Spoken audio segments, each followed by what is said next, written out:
August राष्ट्रीय अंतराळ दिन।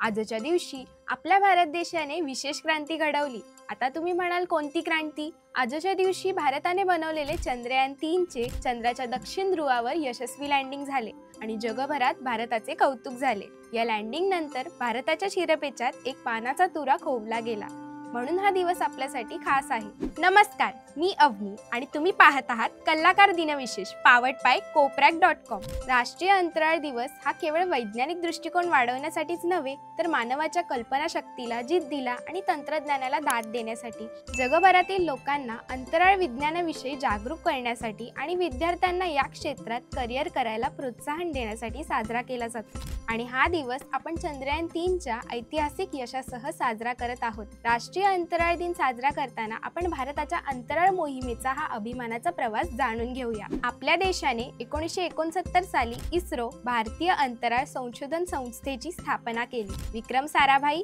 सतीश धवन यांच्यासारख्या शास्त्रज्ञांनी इस्रोची घडी घातली। आज भारत हा जगातील टॉप स्पेस एजन्सीमध्ये मानला जातो। या प्रवासात चंद्रयान-3 ची चंद्राच्या दक्षिण ध्रुवावर झालेली लँडिंग ऐतिहासिक झेप होती। 23 ऑगस्ट 2023 रोजी भारताने जगाला दाखवून दिलं की आपण केवळ तांत्रिकदृष्ट्या सक्षम नाही, तर अत्यंत कमी खर्चात अशक्य गोष्टी शक्य करणारे देश आहोत। चंद्रयान-3 हे चंद्राच्या दक्षिण ध्रुवावर यशस्वी लँडिंग करणारे पहिले मिशन ठरले।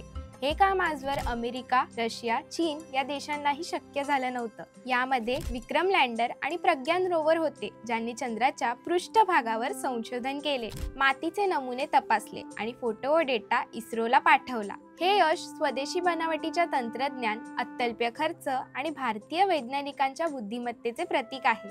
या मोहिमेमुळे भारताने जागतिक पातळीवर आपली क्षमता सिद्ध केली। विद्यार्थ्यांमध्ये विज्ञान आणि अंतराळ संशोधनाविषयी नव्याने ओढ निर्माण झाली। भारतातील स्पेस स्टार्टअप्सला मोठे बळ मिळाले। सरकारने पुढील अंतराळ मोहिमांसाठी अधिक निधी जाहीर केला आणि सर्वात महत्त्वाचं, भारतातील शेकडो तरुणांना विज्ञानात करिअर करण्यासाठी प्रेरणा मिळाली। चंद्रयान-3 चं यश आपल्याला शिकवून जातं की अपयश ही यशाची पहिली पायरी आहे। चंद्रयान-2 अयशस्वी झालं, पण त्यातून धडे घेत चंद्रयान-3 यशस्वी झालं। जिद्द, चिकाटी आणि विश्वास असेल तर अशक्य काहीच नाही।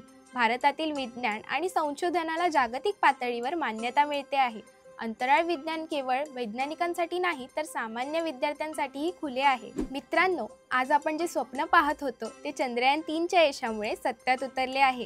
एक देश जो केवळ रॉकेट उडवत नाही, तर विश्वास उडवतो, हे वाक्य आज भारतावर योग्य ठरतं। या राष्ट्रीय अंतराळ दिनाच्या निमित्ताने आपण सर्वांनी ठरवूया, आपण विज्ञानाकडे आश्चर्याने नाही, तर समजून घेण्याच्या दृष्टिकोनातून पाहूया। स्पेस हा विषय फक्त नासा किंवा इस्रो पर्यंत मर्यादित न ठेवता तो शाळेतील विद्यार्थ्यांच्या डोक्यापर्यंत पोहोचवूया। आणि सर्वात महत्त्वाचं, चंद्रयान-3 च्या यशातून प्रेरणा घेऊन भारताचा तिरंगा पुन्हा एकदा अंतराळात फडकवण्यासाठी प्रयत्न करूया। जय हिंद, जय भारत। हा व्हिडिओ आवडला असेल तर लाईक करा, शेअर करा, आपल्या कलाकार यूट्यूब चॅनलला सबस्क्राईब करा, इंस्टाग्राम, फेसबुक पेजला फॉलो करा आणि बघत रहा कलाकार दिनविशेष पावर्ड बाय कोपरॅक.com।